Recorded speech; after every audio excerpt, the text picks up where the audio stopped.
Greetings, this is Charles Darwin speaking to you once again from La Jolla, California, amidst the Torrey Pines. Right now what I'd like for you to think about is the fact that San Diego, at least at one time, was the world center of creationism. That's where the Institute for Creation Research was, still may be, I'm not sure. Now, when I was alive, I did not argue with creationists. Actually, we didn't have creationists of the modern variety back in the 19th century.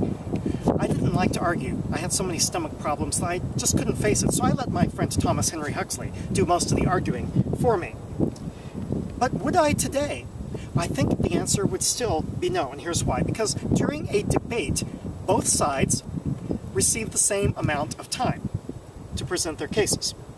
And so, if you have a creationist who takes the lead in the debate, he or she can fill that time with assertions that the evolutionist response could not possibly answer in that same amount of time.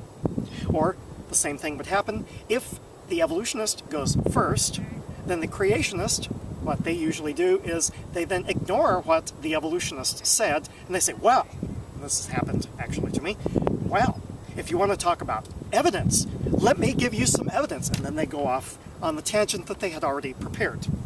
So there really isn't much chance to reason with them during a debate, because what they present is a dense fruitcake of misinformation.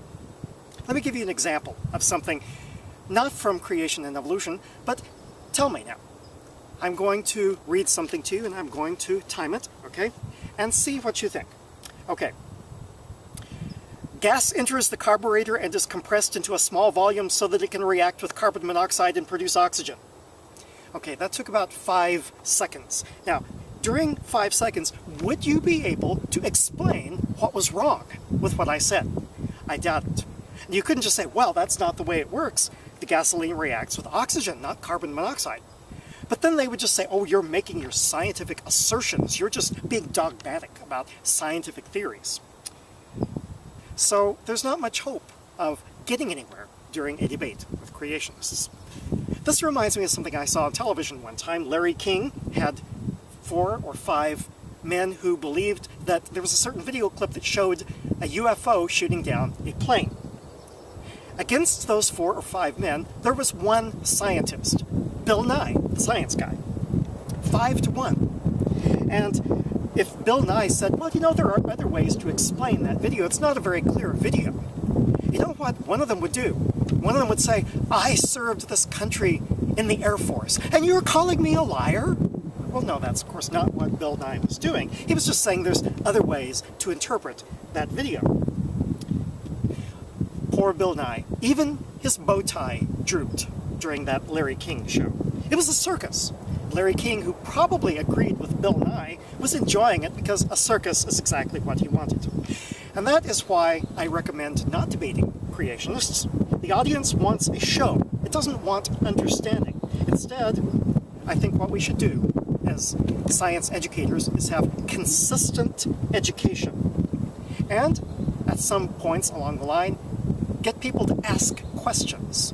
For instance, I did a video from the petrified forest, and I pointed out that all of the petrified tree trunks in the petrified forest were from conifers, none from flowering plants. How could a flood have produced that? A flood that would undoubtedly have mixed all the different species together. Well, a creationist could say, well, God scooched the conifers over here, and he scooched the broadleaf trees over there. So, no matter what, they would be able to come up with an explanation. God scooched the big mammals over here, and he scooched the dinosaurs over there. He could have done that, with the result that they would have what appears to be an evolutionary order in the fossil record. But you know, if you get people to spell out their explanations, pretty soon it might come to them, the light might come on in their head and say, you know, I'm making up a lot of stories in order to force my Bible interpretation onto the evidence. Maybe they'll wake up some morning and realize that they were wrong. That is not going to happen, I wager, during a debate. This is Charles Darwin. Tally ho, and amen.